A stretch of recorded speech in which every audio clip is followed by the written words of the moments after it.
नमस्कार, 99 न्यूज़ के इस बुलेटिन में आपका स्वागत है। मैं हूं तबरेज़ अनवर। धनबाद के गोविंदपुर कालीडी गांव में ज़मीन विवाद को लेकर जमकर मारपीट हुई है। घटना में जिला भाजपा ग्रामीण मीडिया प्रभारी रति रंजन गिरी और उनके बड़े भाई रामदास गिरी को चोटें आई है। रामदास गिरी को इलाज के लिए अस्पताल में भर्ती कराया गया है। मारपीट की वारदात में भाजपा नेता के भाई की सिर पर गंभीर चोटें आई है। पुलिस पूरे मामले की जाँच में जुट गई है।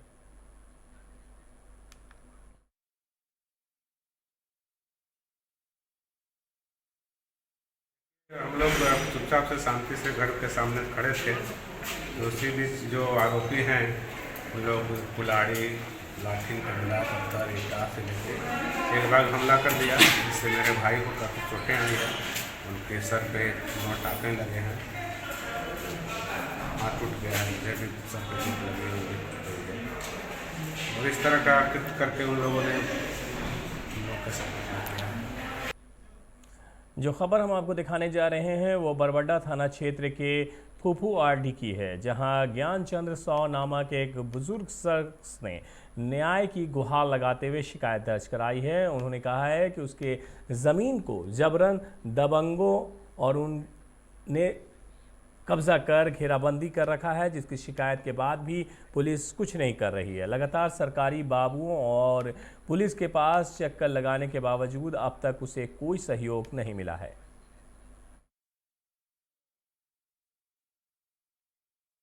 आया है मतलब 44.5 आना चाहिए, जिसमें आया है आपका 38 डिसमिल और उनका आया है 54 डिसमिल।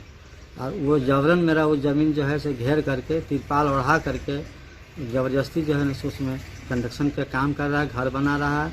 थाना में हम आवेदन दिए, कम से कम 7-8 बार आवेदन दिए, पुलिस भी आके बंद भी किया है। तो पुलिस आने के समय सब औरत लोग निकलती है और सब जेंट्स लोग भाग जाता है, मिस्त्री लोग को घर में घुसा के रखता है और फिर जब वो लोग चला जाता है पुलिस वाला, तब फिर काम शुरू कर देता है। और बाद में हम आवेदन दिए, सीओ के पास भी दिए हैं, डीसी को भी दिए हैं, एसपी को भी दिए हैं और थाना को कम से कम 7-8 बार आवेदन दिए हैं। गांव में मीटिंग भी हुआ है, लेकिन मीटिंग से मानने से इनकार कर दिया। धनबाद रेल मंडल का रेल क्वार्टर पर अतिक्रमण हटाओ अभियान आज भी जारी रहा, जिसके तहत आज डायमंड क्रॉसिंग रेल कॉलोनी के कई रेलवे क्वार्टर को खाली कराकर सील किया गया। साथ ही कुछ बंद रेल क्वार्टर के दरवाजे पर नोटिस भी चिपका दी गई है। आपको बता दें कि दर्जनों रेल क्वार्टर पर बाहरी लोगों का अवैध कब्जा विगत कई वर्षों से था, जिसे खाली कराने के लिए मंडल रेल कार्यालय के IW मनीष कुमार के नेतृत्व में रेल पुलिस सुरक्षा बल के बीच अभियान चलाई। अभियान के दौरान कई क्वार्टर से लगे अपने अपने सामान को गाड़ी में लाद कर ले जाते भी दिखे। रेलवे के ने स्पष्ट कर रखा है कि क्वार्टर पर अवैध कब्जा करने वाले अतिक्रमणकारियों को बख्शा नहीं जाएगा। सर, हम लोग बस यही चाहते हैं, हम लोग को घर के बदले घर दिया जाए। हम लोग छोटे छोटे बच्चे लेकर के कहाँ जाएंगे? कितने दिनों से महामारी का बीमारी में हम लोग कहाँ जाएं? घर भी नहीं मिल रहा सर, हम लोग के पास छोटे छोटे बच्चे हैं। कहाँ हम लोग जाएं? प्राइवेट जॉब करते हैं, हम लोग को इतना सैलरी नहीं है सर। 6,000-7,000 पेमेंट है, हम लोग कहाँ से दे पाएंगे? 6,000-7,000 खाएंगे। रेंट भाड़ा तो 5,000-6,000 वर्षों से मेरे पूर्वज लोग रहते हैं। उस समय से कहाँ थी सरकार? क्यों बसने दिए? क्यों गरीबों को यहाँ रहने दिए? उनको क्या लाभ थी यहाँ से जो हम लोग को इस तरह छोड़ दिया? और अचानक से अभी जो कि कोरोना जैसे बहुत भयंकर बीमारी से सभी पीड़ित है, सभी भाग रहे हैं, बच रहे हैं। 2 गज की दूरी बहुत जरूरी, तो सर बेघर कर दे रहे हम लोग को। फिर कहाँ जाए? भाड़ा भी नहीं हम लोग को मिल रहा है। क्वार्टरों को सील किया जा रहा है। जितने भी अवैध क्वार्टर हैं उनको खाली कराते हुए उसको सील किया जा रहा है। उसका पानी और बिजली काट दिया जा रहा है। सरायकेला में ऑल इंडिया जन अधिकार सुरक्षा मंच ने वासुदेव महतो के नेतृत्व में किसान आंदोलन के समर्थन में बिरसा मुंडा के मूर्ति पर माल्यार्पण कर उलगुलान कार्यक्रम आयोजन किया। वासुदेव महतो ने कहा है कि देश भर के लाखों किसान 40 दिनों से आंदोलनरत हैं और 60 से ज़्यादा किसान शहीद हो गए। बिरसा मुंडा का जो उलगुलान था सूदखोर महाजनों के द्वारा ज़मीन हड़पने के खिलाफ था। मंच भी किसान आंदोलन के समर्थन में उलगुलान कार्यक्रम आयोजित कर किसान आंदोलन को समर्थन किया है।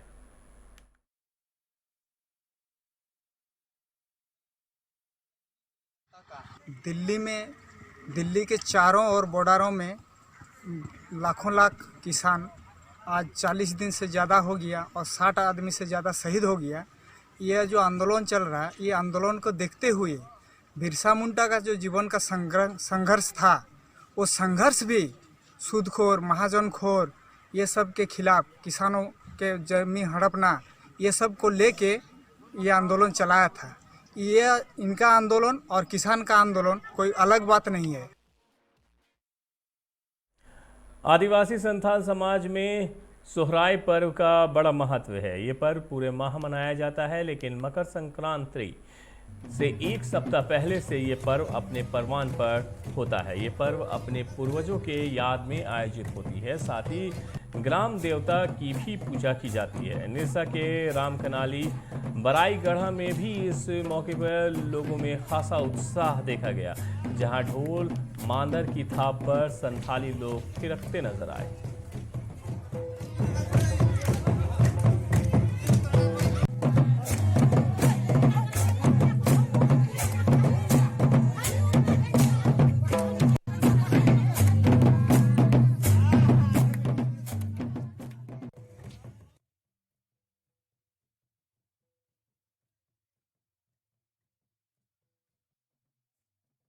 पर्व हम लोग बहुत सदियों से चलते आ रहा है। इसमें हम लोग बहुत नाचते गाते हैं, मस्ती करते हैं। यह हमारे पूर्वजों ने शुरू किया। पर्व है जिसको हम लोग वंदना के तौर पर जानते हैं, और इस पर्व त्यौहार में हम लोग अपने पूर्वज देवी देवता एवं पूर्वजों को भी पूजते हैं। और ये पूरे पुष्प महीना, बंगाली ईयर्स में पुष्प महीना में चलती है, और इनका अंतिम मकर संक्रांति में ख़त्म होती है। और इस तरह हमेशा इसमें पूजा के साथ साथ ऐसे सब तरह के इंजॉय भी करते, नाचगान करते, हमारा सांस्कृतिक। बागमारा महोदा बस्ती स्पोर्टिंग क्लब में वॉलीबॉल प्रतियोगिता का आयोजन किया गया। वहीं प्रतियोगिता में 8 टीमों ने भाग लिया। उद्घाटन विधायक ढुल्लू महतो के प्रतिनिधि शत्रुघ्न महतो, शेखर सिन्हा, अमन अंसारी ने संयुक्त रूप से किया। प्रतियोगिता का फाइनल मुकाबला रविवार यानी कि कल खेला जाएगा। लेकिन आप लोगों ने नई जान देने का काम किए हैं। माननीय विधायक जी हमेशा हर खेल को, हर खिलाड़ियों को उत्साह देने का काम करते हैं। जहां जिस तरह खेला होता है, चाहे क्रिकेट का खेला हो, फुटबॉल खेला हो, वॉलीबॉल हो, जो खेला हो, माननीय विधायक जी हमेशा वैसे खिलाड़ी, ऐसे होनहार बच्चे को, वैसे प्रतिभावान बच्चे को आगे बढ़ाने का काम करते हैं। वैसे बच्चे अगर आर्थिक रूप से मान लीजिए महसूस कमी उनको साथ।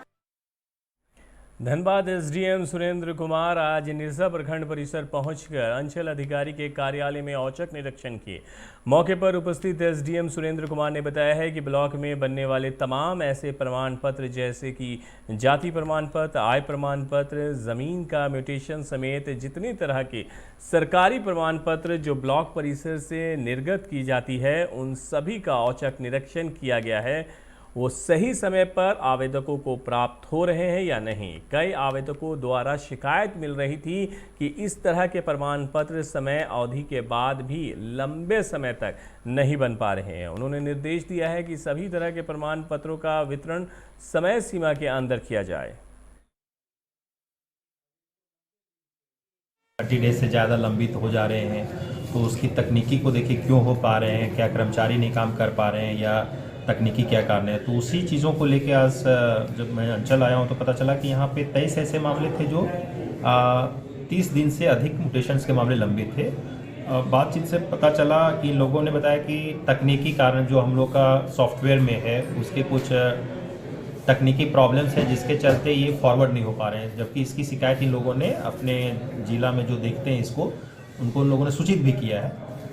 कई ऐसे और मैटर थे जिसको हम लोगों ने इन लोगों को निर्देश दिया कि कैसे इसको और बेहतर कराया जा सकता है ताकि 30 दिन से अधिक मामले लंबित ना हो, 90 दिन तक तो जाएं। एक केस मामला था जो 90 दिन से अधिक का था, तो कर्मचारियों के साथ ये सारी बैठकें की गई। जिले के पारा शिक्षकों का एक बैठक रणधीर स्टेडियम में शनिवार को संपन्न हुआ, जिसमें पारा शिक्षकों ने हेमंत सरकार के खिलाफ वादा खिलाफी का आरोप लगाया है। साथ ही झारखंड सरकार से मांग की है कि बिहार की तर्ज पर आकलन आधारित परीक्षा लेकर नियमावली के तहत शिक्षकों के स्थायीकरण की मांग को पूरी करें। सूबे के 55,000 पारा शिक्षकों को स्थायी किया जाए। इसी संबंध में पारा शिक्षकों का दल बैठक कर अपनी बातों को मुख्यमंत्री तक पहुंचाने की रणनीति बनाई गई। मांग तो हमारी बहुत पुरानी है, आज 17 साल संघर्ष कर रहे हैं। जिस अपनी मांग को लेकर हमने सरकार बदली थी, सरकार के मुखिया ने वादा किया था कि हम लोग सरकार बनते ही हम आपका काम करेंगे, लेकिन सरकार के कुछ अधिकारी जो है लगातार पारा शिक्षक को बरगला रहे हैं और टेट के नाम पर नियमावली बनाने का प्रयास कर रहे हैं। हम टेट पास नियमावली को नकारते हैं। सरकार जो पिछले 2 साल से जिस पर लगी हुई थी कि आकलन आधारित नियमावली पारा शिक्षकों के लिए बनेगी, वो आकलन आधारित नियमावली पारा शिक्षकों को दे, अन्यथा सरकार का विरोध हम लोग करेंगे। लेकिन जब तक मुख्यमंत्री हेमंत सोरेन जो वादा किया था, जिस वादे पर हम लोग आज खड़े हैं, आज भी खड़े हैं और वो भी खड़े हैं, हमको आशा है, पूरा विश्वास है कि मुख्यमंत्री जी हम पर अपना आशीर्वाद देंगे और हम लोग को आकलन आधारित नियमावली पारा शिक्षकों को देंगे और हम लोग सब अस्थायी होंगे, यही हमारा आशा है। लोगों का एक मांग है, बिहार के तर्ज पर राज्य के 55,000 प्रशिक्षित पारा शिक्षकों का आकलन आधारित परीक्षा होना चाहिए, जिसका हम लोग पूर्व की सरकार रघुवर दास के समय से ही मांग किए थे। तो उस समय हम लोग का नियमावली आधा अधूरा था, जिसको हेमंत सोरेन ने हर विधानसभा में घूम घूम कर उन्होंने कहा है कि हमारी सरकार बनते ही हम आपको आकलन परीक्षा आधारित 100 नंबर का परीक्षा लेके बिहार के तर्ज पर हम लोग आप लोग को स्थायीकरण करेंगे। लेकिन तब तक मैंने हम लोग शिक्षा मंत्री जी पॉजिटिव भी थे, लेकिन कोरोना काल के चलते वो इस काम को नहीं कर पाए। कोरोना में उनका बीमारी भी हो। चिरकुंडा पुलिस ने आज जागरूकता अभियान चलाया। इस दौरान चिरकुंडा शहीद चौक के पास पुलिस ने माइनिंग कर लोगों को जानकारी दी कि कहीं भी गाड़ी पार्किंग करने पर अपने 2 पहिया या 4 पहिया अपने गाड़ी देखरेख आप खुद करें। गाड़ियों के सामने अपने परिचित को खड़े कर कहीं जाएं। चोरों से सावधान रहें। अगर कोई भी वाहन डबल लॉक के बिना पाया जाएगा तो उसके खिलाफ कानूनी कार्रवाई की जाएगी। अब बड़ा सवाल ये है कि अपने सामान की सुरक्षा खुद करे, ये पुलिस डिपार्टमेंट खुद कह रही है, तो और लॉक भी लगा करके रखे, लेकिन आखिर जो चोरी करते हैं उनके खिलाफ इस तरह का एक्शन क्यों नहीं लिया जाता है कि लोग अपने गाड़ियों को बेखौफ कहीं भी खड़ा कर सकें। इतनी डर कि अपने सामानों की सुरक्षा करने की खुद बात कही जा रही है। पुलिस डिपार्टमेंट ने ये पूरी तरह से खारिज कर दिया है कि आपकी सुरक्षा में पुलिस तैनात नहीं है। यानी कि अगर आप अपनी गाड़ी को खड़ा करते हैं और चोरी होती है तो उसकी जिम्मेदार आप खुद होंगे। लेकिन ये भी बताना पड़ेगा, जब हम रोड टैक्स देते हैं, जब हम टैक्स देते हैं जिससे आपको सैलरी मिलती है, वो इसी बात के लिए मिलती है कि आप हमारी और हमारी चीज़ों की सुरक्षा खुद करें। लेकिन बड़ा सवाल ये है कि जिस तरह से बातें कही जा रही है कि अब चोरों से अपने सामानों की सुरक्षा खुद करें, ये एक चौंकाने वाला सवाल ज़रूर हो सकता है। डबल ताला लगावे, अन्यथा चोरी होने पर स्वयं जिम्मेवारी आपकी होगी। क्या उद्देश्य क्या है इसका? उद्देश्य क्या है? चोरी हो रहा है कहीं से, इसलिए इसमें हम लोग को सूचना देते हैं कि नहीं करें, ऐसे डबल ताला लगा के रखें गाड़ी को। कैसे अगर किसी का गाड़ी बिना डबल ताला का पाया जाता है तो उस पर क्या कार्रवाई की जाएगी? क्या कार्रवाई? किसी का अगर गाड़ी बिना ताला लगाए तो इस पर कुमारधुबी के बागान धौड़ा स्थित रक्षा काली मंदिर में प्रत्येक वर्ष पूजा का आयोजन किया जाता है। इस वर्ष भी पूजा का आयोजन किया गया था, लेकिन कोरोना महामारी को देखते हुए भीड़ भाड़ नहीं करना था, इसलिए समाज एवं स्थानीय लोगों के बीच प्रसाद का भोग नहीं कराया गया था। शनिवार को मंदिर कमेटी के सदस्यों द्वारा रक्षा काली पूजा के बाद खिचड़ी भोग का आयोजन किया गया। खिचड़ी भोग में पूर्व विधायक अरूप चटर्जी के अलावा सैकड़ों स्थानीय लोग उपस्थित हुए और प्रसाद ग्रहण किए। महीना में कृष्ण पक्ष का शनिवार को यहाँ माँ रक्षा काली का पूजा होता है, लेकिन इस बार कोरोना के चलते हम लोग माता का भोग सभी व्यक्ति बागानधारा वासी को हम लोग नहीं खिला पाए ठीक से, क्योंकि भीड़ जमा करना नहीं था। इसीलिए एक छोटा सा प्रोग्राम करके सबको बुला के फिर भोग हम लोग खिलाए, माँ का पूजा भी किए बहुत धूमधाम से।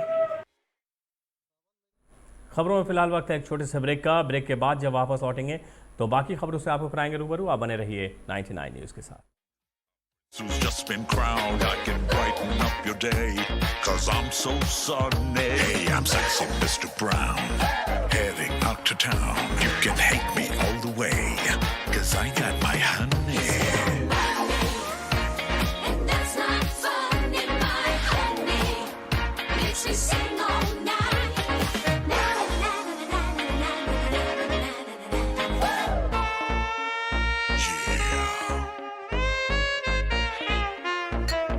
Sexy Mr. Brown.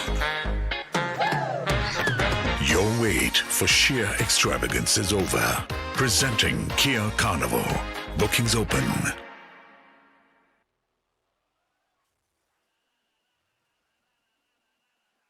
जब अपने घर के लिए सही दरवाजे चुनने की बात हो तो चुनिए सिर्फ टाटा प्रवेश के दरवाजे, जो लकड़ी के दरवाजों से कई गुना है बेहतर। टाटा प्रवेश के दरवाजों में है स्टील की मजबूती और लकड़ी की खूबसूरती। टाटा प्रवेश के दरवाजे फ्रेम और एक्सेसरीज के साथ फैक्ट्री में तैयार किए जाते हैं। लकड़ी के दरवाजे बनाने के लिए बहुत से लोगों से संपर्क करना पड़ता है, जो कि इस समय नुकसानदायक हो सकता है। लकड़ी के दरवाजों को लगाने में 8 चरणों से गुजरना और 6 प्रकार के लोगों के संपर्क में आना होता है, जबकि टाटा प्रवेश के दरवाजों का इंस्टॉलेशन केवल 2 चरणों में हो जाता है। बस अपना दरवाजा चुनें, उसका आकार नापें और नो टच डिलीवरी पाएं। इसे हमारी प्रशिक्षित इंस्टॉलेशन टीम द्वारा लगाया जाता है, जो सैनिटाइजेशन प्रोटोकॉल्स का ख्याल रखती है। टाटा प्रवेश के दरवाजे लकड़ी के दरवाजों से कई गुना मजबूत होते हैं और आपके परिवार को सुरक्षित रखते हैं। स्टील के बने होने के कारण इन दरवाजों में स्वाभाविक रूप से न तो दीमक लगता है और न ही इनमें आग पकड़ने का डर होता है। टाटा प्रवेश के दरवाजे मेंटेनेंस फ्री और वेदर प्रूफ होते हैं। सामान्य लकड़ी के दरवाजों की तरह ये न तो सिकुड़ते फैलते हैं और न ही इनमें दरार आती है। लकड़ी के दरवाजों की गुणवत्ता और उनका टिकाऊपन प्रमाणित नहीं होता, जबकि टाटा प्रवेश के दरवाजे उम्दा फिनिश, कई डिजाइन के और 5 वर्षों की वारंटी के साथ आते हैं।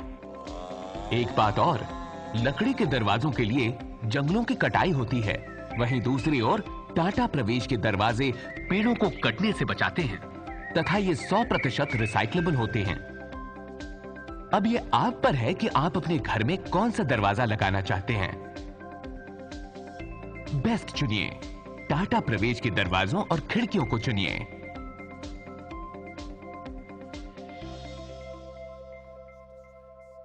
Authorised distributor Shri Ram sales, GT road, Govindpur, Dhanbad. आप इस नंबर पर संपर्क कर सकते हैं 7004709213 9534400091।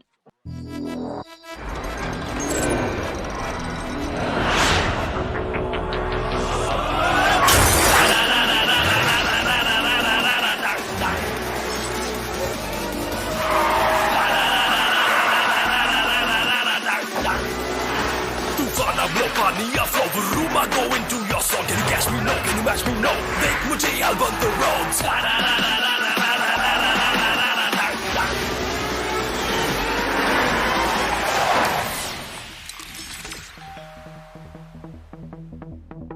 Hi. You're early.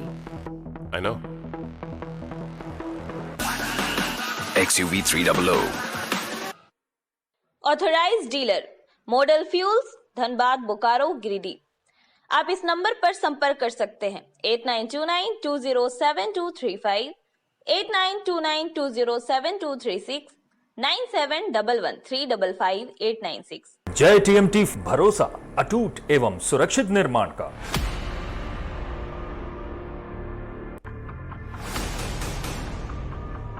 भरोसा अटूट एवं सुरक्षित निर्माण का। जय टीएमटी 500D।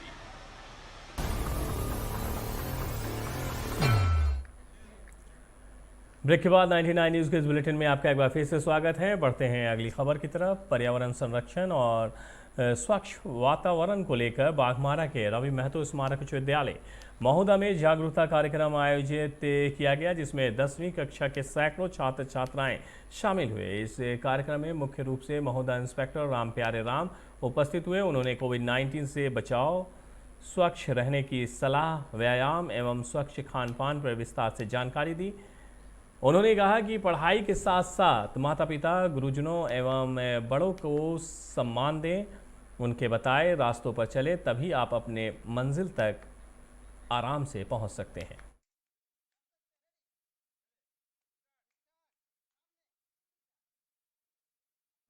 जमीन विवाद को लेकर बागमारा के महुदा मोड़ में कांड्रा निवासी निरंजन महतो और रतिलाल महतो के बीच जमकर मारपीट हुई, जिसमें निरंजन महतो गंभीर रूप से घायल हो गए। हालांकि तनाव को बढ़ते देख स्थानीय लोगों ने मामला शांत करवाया। दोनों ही पक्षों ने महुदा थाना में लिखित शिकायत दर्ज कराई है। निरंजन महतो ने बताया है कि वो महुदा मोड़ स्थित अपनी ज़मीन पर काम करवा रहे थे। इसी दौरान सुधीर महतो, बहादुर महतो और रतिलाल महतो वहां पहुंचे और काम रोकने को कहा। काम नहीं रुकने पर तीनों भाइयों ने रोड से उन पर हमला कर दिया, जिससे वो घायल हो गए। इतना ही मारपीट छुड़ाने आए निरंजन महतो के बड़े भाई जयलाल महतो और मां के साथ भी मारपीट की गई। निरंजन महतो ने रतिलाल पर उनके पॉकेट में रखे 30,000 रुपये छिनतई का भी आरोप लगाया है। वहीं रतिलाल महतो ने जयलाल महतो और निरंजन महतो पर जमीन हथियाने का आरोप लगाया है।